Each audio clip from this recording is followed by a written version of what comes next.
Hey y'all, Sarah Luhu here, and we are back again with Steins Gate. So last episode, we had a bit of a talk with Karisu on the roof of Radicon, as well as a bit of a talk with Mayuri in the graveyard with her grandmother. So basically with Karisu, she was telling us, we told her basically, that it's going to be her or Mayuri, one of them has to die.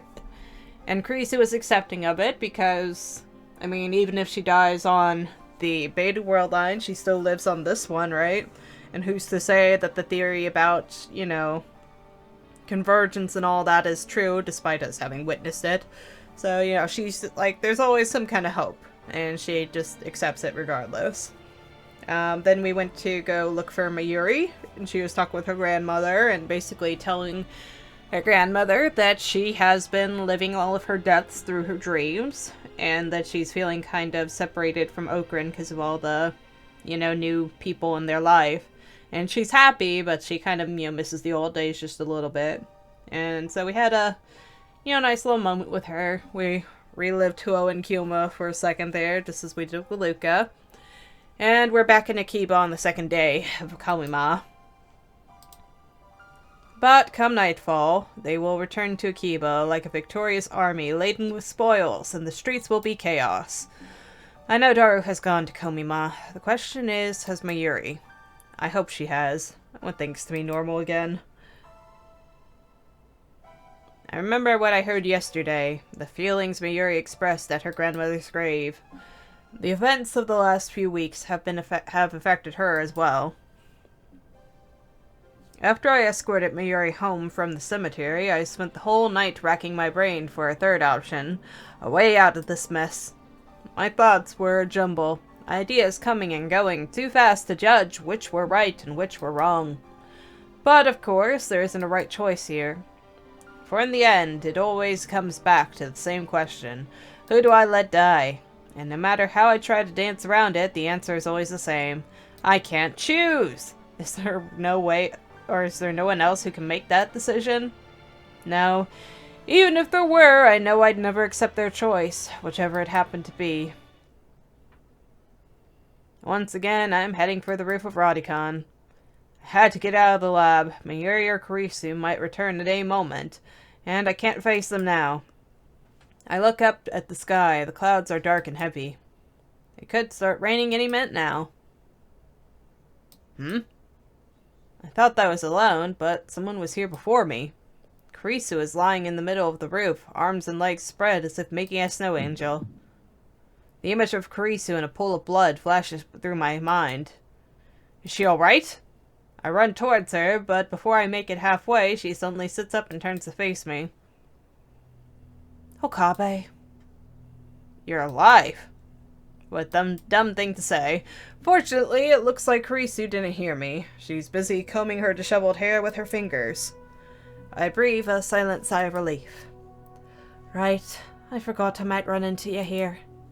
What were you doing? Thinking. Oh. That's a normal way to think. Was she thinking about her death? Awkward silence. I don't know what to say, so I keep my mouth shut. Safe bet. Karisu also appears to be in the same boat. She's staring at the capsule toy dispenser in the corner, her face wearing the usual frown. The awkward silence drags on. When you think about it, Karisu's fate rests in my hands. Her decision will determine whether she lives or dies. My decision will determine whether she lives or dies. Her fantastic hypothesis yesterday was a desperate attempt to construct a scenario where she doesn't die. Even if she believes that her theory is correct, it must be difficult for her to avoid imagining her own death. I force a smile. I'm getting really uncomfortable here. Looks like I'm in your way, so I'll just, go. Oh, okay. Damn, I was expecting a sarcastic remark like, since when do mad scientists have manners or something? Just then, something cold lands on the tip of my nose. The rain! When I look up, raindrops start landing on my forehead. An evening shower. It's only going to get more intense and quickly. Karisu hasn't moved a muscle. She's just standing there with her arms folded, staring at the ground as if she doesn't notice the rain at all. Hey, it's, raining? You know, getting soaked to the bone there, Missy. Huh? Oh, yeah. She's acting strange, like her mind is elsewhere. I knew it, she's been thinking about. Whoa! In less than a minute, the rain turns into a full downpour.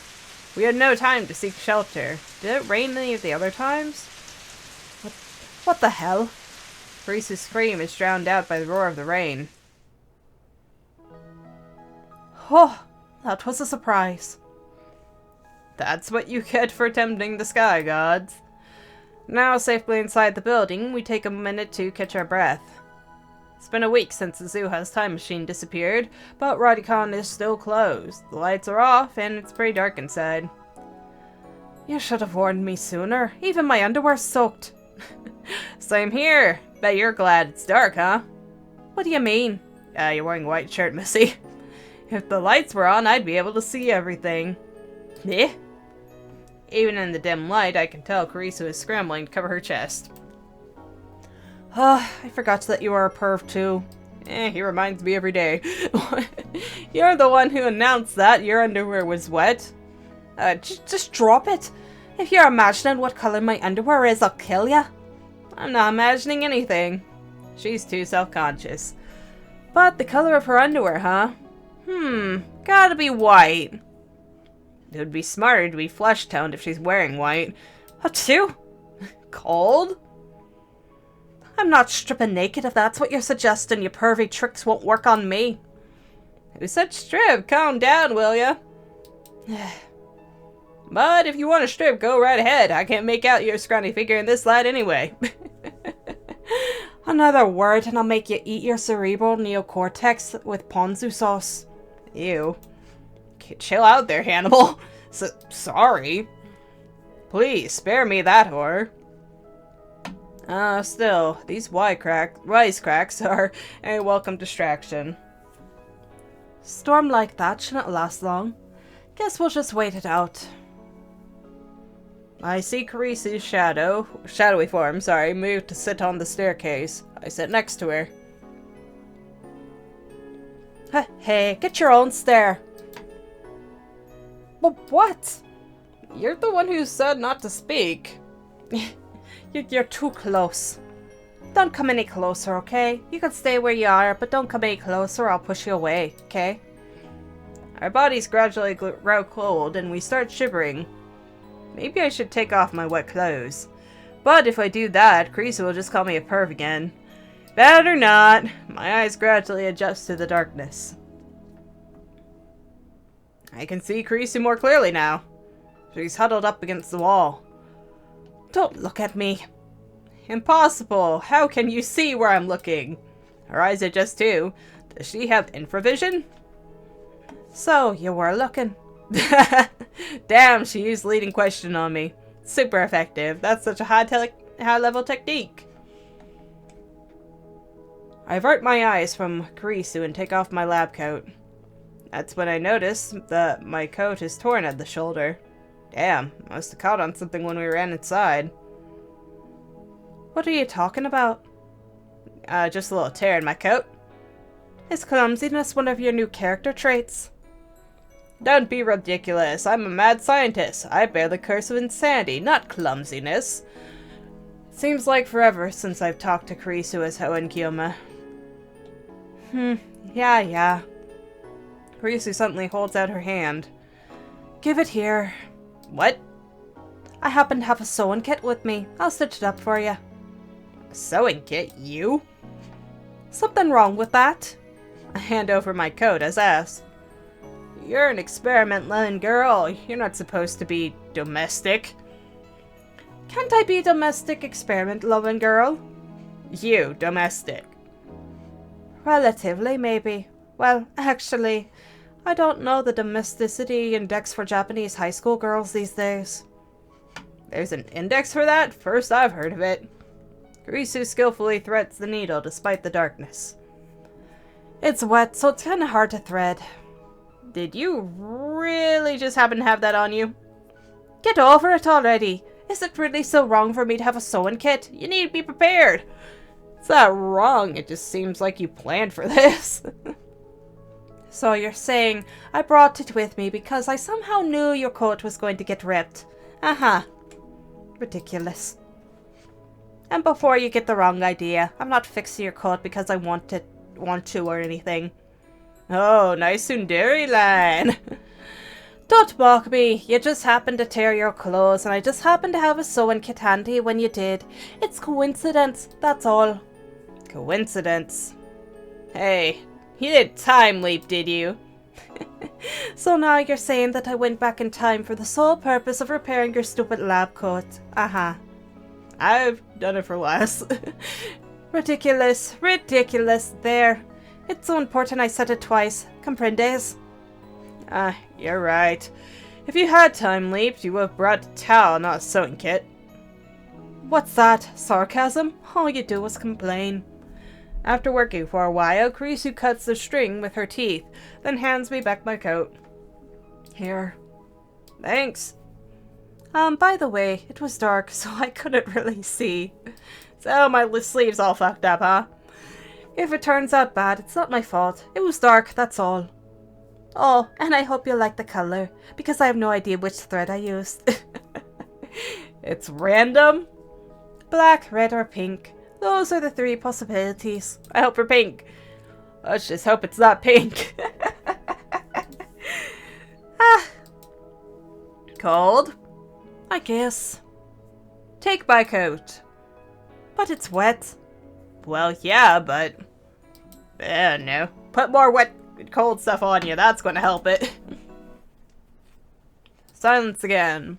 The words flow so naturally when it's just harmless banter. But 1 second of silence and suddenly we have nothing to say. It must be because of what happened yesterday. I'm so desperate to avoid the topic that nothing seems safe. I know I need to say something, but what? Have you made your decision yet? Her voice is barely a whisper, but I can hear her clearly in the silence of the empty stairwell. I look at Kurisu. She's hugging her knees to her chest, presumably against the cold. Not really. My decision. I know what she means. That's why I can't answer. You still haven't made up your mind. You like my Yuri, don't you? What? Where'd that come from? Kurisu keeps staring into the darkness. I mean, you're going through all these lengths, but I mean, that's also something you would do for somebody very dear to you regardless. It's probably just my imagination, but lately I've been seeing things, like some sort of strange deja vu. In these visions, you're fighting to save Mayuri all by yourself. You never give up, no matter how much it hurts. Okay, so you are getting yours. Kurisu too. Then you come to me for help. You're so desperate, so earnest, that I just have to do what I can. No, not that I'm doing it for you, okay? I just want to save Mayuri, that's all. Anyway, these images are stuck in my head, just like memories. So, Kurisu's the same. She still has faint memories from previous world lines. I tried self-analysis. Maybe I'm mistaken in dreams for reality, projecting my hopes and fantasies. I don't know. But there's one thing I do know. You have to save Mayuri. Aren't you afraid? To save Mayuri, I must undo the current world line. If I do that, Kurisu will die. You know, it kinda feels like we're trapped in an ancient ruin. Kurisu suddenly changes the subject. She looks around the dark, empty stairwell. Like the world ended. And we're the only 2 people left. I've been thinking. Say you go to the beta world line and everyone else goes with you. What if I can't go with you? What if I'm the only one left behind? Would the entire world become like this place? It's just a theory, but I can't help but wonder. I need to say it. I'll save you, not just Mayuri, but... Don't make promises you can't keep. Kurisu cuts me off sharply, then buries her face in her knees. You asked me if I wasn't afraid. Of course I'm afraid. Maybe I'll disappear. Maybe I'll be left behind all alone. Or maybe only you will disappear, and everything else will stay the same. The world will continue and nobody will even know that you existed. I'll go back to America as if nothing ever happened. Maybe. I feel hopeless just thinking about all the possibilities. But even so, Kurisu raises her hand and spears her with her glare. Do you think I would tell you to let Mayuri die? Kurisu. Oh, Jesus, it's cold. Kurisu grabs her own arms. In the darkness, I see her shoulders shaking. It's because of these wet clothes. This sucks. Anyway, enough of this nonsense. It's nothing but conjecture, baseless, worthless. I want to cut open my skull and excise the part of my brain that comes up with these delusions. Now she's talking to herself in an angry tone. Kurisu has always been calm when faced with the unknown. I admired her for that. I thought she was facing this calmly, too. But how can she? But I was wrong. Behind that cool facade, she was struggling to cope with the knowledge that her very existence was in jeopardy. She was fighting that fear all alone, and now it has finally come to the surface. Of course she's afraid. However brilliant she may be, she's just an 18-year-old girl. Kurisu abruptly stands up. I realize that I no longer hear the sound of rain pounding on the roof. Listen, Okabe. You can't save both of us, correct? No matter how you struggle, it's one or the other. But no buts. My answer won't change. Save Mayuri. I hear the pain in her voice, and also the resolve. Kurisu has made up her mind. I look away and clench my fists. My nails dig into the palms of my hand. Are you telling me to give up? To abandon you? I can never do that.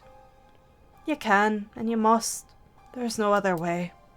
No, you're a friend. I won't abandon you. Okabe. Kurisu drops to her knees and grabs me by the collar. I gasp for breath as she stares into my eyes. Her eyes are hard and stern. It's always like this when she scolds me. Always the same glare. Is there another solution? There isn't, is there? I don't want to live if it means sacrificing Mayuri. If you don't save her, I'll never forgive you. This can't be happening. I hate this choice with no right answer. I hate the universe for being so cruel. And most of all, I hate myself for forcing Kurisu to speak these words when she is the one with the most to lose. Tears well up in my eyes, but I bite my lip and hold them back. Is there really no other way? I can't bear it. I look straight back at Kurisu as she holds me by the collar. And tightly embrace her slender body. Her clothes are still wet from the rain, but all I feel is warmth radiating from the core of her being. But you're right here. Why does it have to be this way? Okabe. Tension drains from her back and her hands. She gives her whole body to my embrace. Thank you. I know you're hurting for me. But you've done enough. I'm fine. So just think about Mayuri, okay? Despite her fear, Kurisu has made her choice. It's time for me to do the same. I need to decide here and now. The future of the world. Which friend to let die. Holding Kurisu tightly, I whisper into her ear. I'm sorry. A meaningless apology. I went to save Mayuri more than anything. These words are a death sentence, but I force myself to speak them. It takes every ounce of willpower I possess. I can't save you. I know. When I finish, I feel as if a great weight has left my shoulders. And at the same time, as if 1,000 needles are stabbing into my heart. Kurisu weakly returns my embrace. Then she lets go and stands up. Well then. There's already a look of relief on her face. I'm heading back. Back where? To America? The lab, of course. I need to dry my clothes. I want to take a shower, too. In that case, we should go back together. But before I can suggest it, Kurisu beats me to the punch as if she read my mind. You stay here and soak for a while. Understand? We can't go back together. That's her verdict. Understand. She's probably gonna cry. I hang my head and shut my eyes. Kurisu's footsteps fade into the distance. I wrap my arms around my body. Even though it's summer and sweltering hot, I can't stop my body from shaking. I realize that part of me is relieved that Kurisu left alone. At least I won't have to face her again, to look upon the face of the girl I chose to die. I'm a coward. My self-loathing echoes in the darkness. I wait for about 2 hours before returning to the lab. Kurisu is already gone when I get there. Cease to inquire what the future has in store, and take as a gift whatever the day brings forth. Horace, Italian philosopher. I'm going back to my hotel. Do what needs to be done. Good night.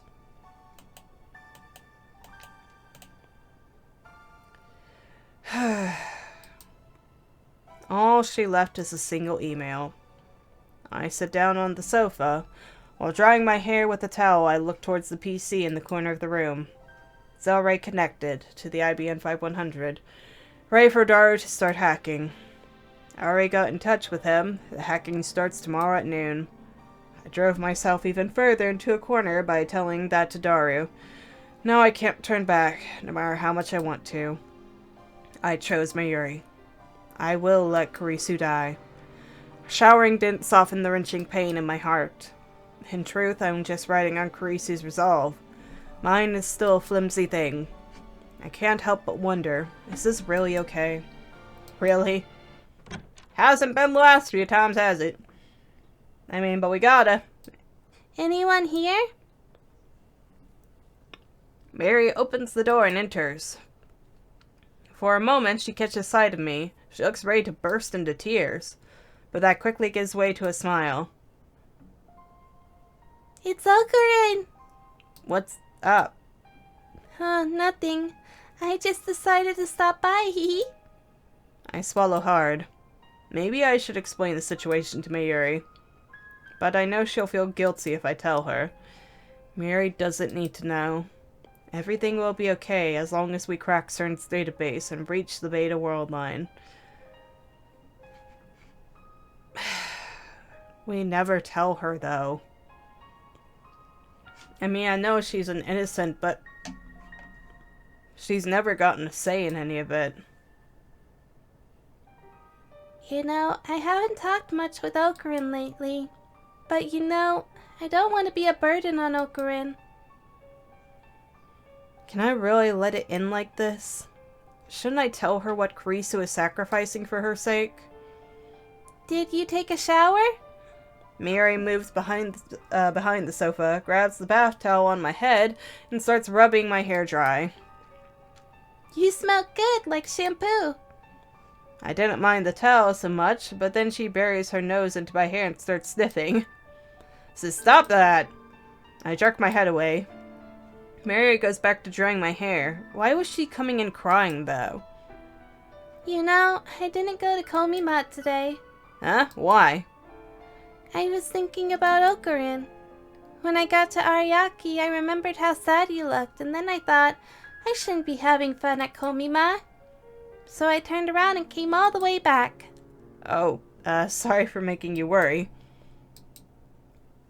Should I tell her? Does she follow us? Or should I keep her in the dark? You know, I haven't talked much with Okurin lately. Maybe Mayushi's getting a little lonely. Mayuri, how would you feel if I said I was keeping a secret from you? You mean like Okurin and Chris-chan are actually dating? Where did that come from? Okurin and Chris-chan get along really well, right? I think you two are meant for each other. No, it's nothing like that. Oh, okay. You don't have to tell me everything if you don't want to. Besides, it's normal to keep secrets from your hostage. This isn't the time for that. Mayuri's hand leaves my head. I look over my shoulder and panic, thinking she wandered off again. She's there. I grab her hand, perhaps more forcefully than I meant to. Mayushi doesn't want to be a burden. Again. So I'll wait until Okurin's ready to tell me. Just like I said yesterday, remember? And if I decide to never tell you? Well, I'd be curious. Really curious. But if that's what you want... Even if my secret involves you. Mayushi... I haven't told you because I don't want to hurt you. Is that why Okurin looks so sad all the time? Then I do want to know. I don't like it when Okurin's sad. Even if it means you might get hurt. Mayuri replies. With a gentle smile. As she do. Yeah. She nods without any hesitation. Her smile is so sincere it strikes me speechless. Mayushi doesn't want to be a burden. When Mayushi was sad because of what happened to Granny, Okurin took Mayushi hostage, remember? That's why Mayushi always thought that whenever Okurin's sad, she could lend her strength to him, you know? Mayushi might not be useful, though. Useful. Suddenly I remember. Mayuri is going to die tomorrow. I've been through it once before. She died protecting me, and her last words were, Finally, Mayushi was useful to Okurin. So this is what she meant. I don't want to see you hurting. Very well. If that's how she feels, I'll tell her everything. I let go of Mayuri's hand and pat the sofa beside me. Take a seat. Mary does as she's told. Can I get some snacks? This is serious, remember? Oh, right. Mary sits up straight with her hands folded in her lap. Okay, ready. Everything I'm about to tell you is true. It's related to those dreams you had. I plan to sacrifice one of our friends for your sake. Okurin? Anxiety clouds Mary's face, but I ignore it and take her chin in my fingers. A switch has already been flipped inside me. You will soon regret your curiosity, my dear, for the deeds of the great Huo and Kyoma are many and terrible. And so I begin, speaking as the mad scientist whose foolish experiments brought everything to ruin.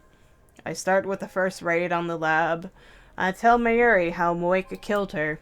Next I tell her about Suzuha and Ferris, about Lukaku, Moeka, FB, and Nei. I describe their fates in every detail. And finally, I tell her about Kurisu. By sacrificing Makise Kurisu, I will embark upon a journey to a glorious new world. There was a lot to explain, and Mayuri kept asking questions, desperate to understand the strange concepts I was throwing at her. Thanks to that, the conversation went longer than expected. It's already getting late. And that is the plan, most grand and devious of the insane mad scientist. Owen Kyoma, I call it Made in Heaven. Finally it's over. Mary says nothing. She's staring at her hands, which are clenched into tiny, trembling fists. She looks ready to cry at any second.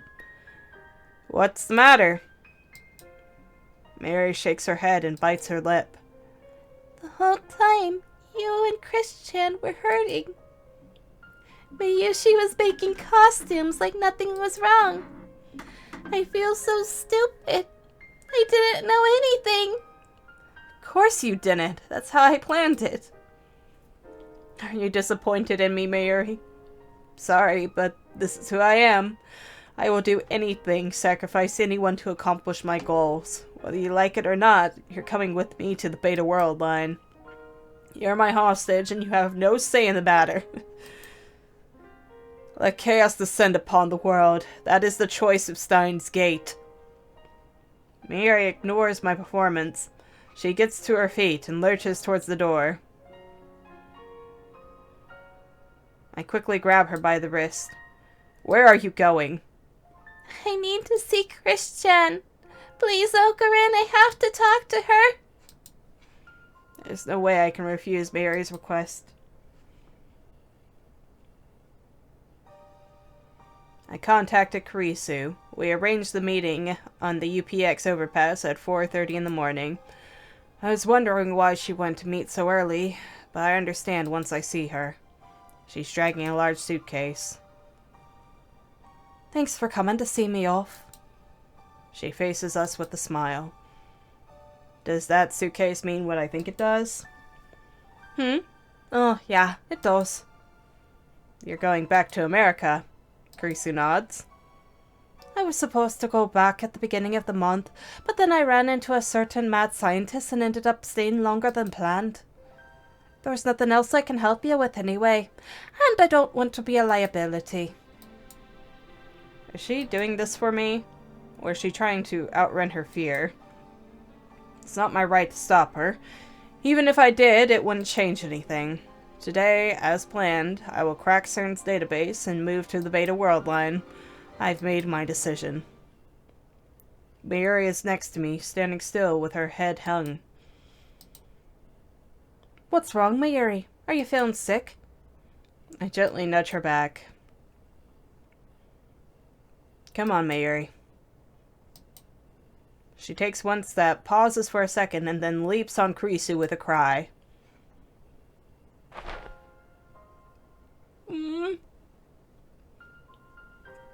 Damn it.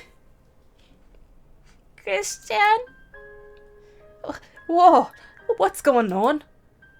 Mayushi doesn't want Christian to disappear. Kurisu hears the desperate plea in Mayuri's voice. She gives me a look that says, "Did you tell her?" I silently nod. You can't disappear. Not for Mayushi, okay? Mayuri. Mayushi doesn't want to live if Christian has to die. I expected Mayuri might say that. That's how they all feel about each other. Everybody's so damn close. It's absolutely essential that I remain firm. I feel bad for Kurisu, but it needs to be said. This is the way it has to be. I choose you, Mayuri. You have an obligation to live. Pain stabs through my heart. These words are reprehensible. Kurisu and I made a pact. She agreed to trade her life for yours. If that sacred covenant is broken, this world is doomed. I clenched my fist tight to suppress my self-loathing. Don't put Kurisu's feelings to waste, Mayuri. But... Thank you, Mayuri. Kurisu wraps her arms around Mayuri's back, returning the hug. But this was my decision too. I'm okay with it. Really. Okabe loves you, you know. Huh? Whoa, what are you saying? It's true, isn't it? She gives me a mischievous smile. It would make him really sad if you died. You don't want him to be sad, do you? But if Christian goes away, it'll make Mayushi sad. Yeah, I know. And it makes me sad too. But this was going to happen eventually. I had to go back to America sooner or later. So even if you move to another world line, just think of me as being in America. It's practically the same thing. That's not the problem. I don't want Christian to disappear. Let's stop this, okay? Don't make Christian disappear. Kurisu separates from Mayuri and gazes straight into her face. You have to listen to us now, Mayuri. She uses a gentle tone as if speaking to a child. Then she lightly bumps Mayuri on the head. Okabe, don't ever let go of her again. I know. Well, I'm off. Thank God I'll never have to see your silly face again. She punctuates her insult with a smile. She's so cheerful now, a far cry from the shivering girl in the dark. To see her like this breaks my heart. I'm sorry. I repeat those words in my heart again and again, begging for forgiveness. Creasy turns to go. Don't go, Christian. Please, don't go. Don't follow me. She shouts over her shoulder. Mayuri freezes. I don't want pity. It will only make it worse. This is my decision. Nothing you can say will change my mind. Goodbye. Promise me, Mayuri. Promise me you'll find happiness. With that, Kurisu walks away. And that's where we're going to have to end the episode for today, because we're out of time. Thoughts and opinions. Good lord.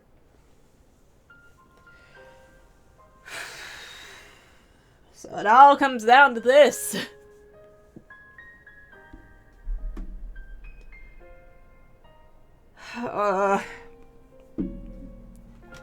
I'm glad we finally told Mayuri. Even if the choice didn't really matter for this one. And stuff, because we kept her in the dark so long, because everybody, I mean, they're all kids. They're all, you know, teenagers and everything, but, you know, Mayuri's been treated, you know, so different from everyone else. Like, even Ferris, with her crazy, you know, delusional state, and all that, has been treated as more of an adult than she has. And that's not, you know, fair in the slightest, because all of them, I mean, she's not the smartest of the group, but she knows. She knows everything that's going on. And stuff. But, like, even if she doesn't get the intricacies of it, she never deserved to be let out of the loop like that. And so she's just being dragged along for the ride, whether it be to death or life. And it's kind of sad because she has no say in it whatsoever. But that's going to be it for this episode. Next time, I think we're going to wrap up the Mayuri end. And we'll see what comes after that, shall we? So until then, like and subscribe if you want to, and thank you for watching.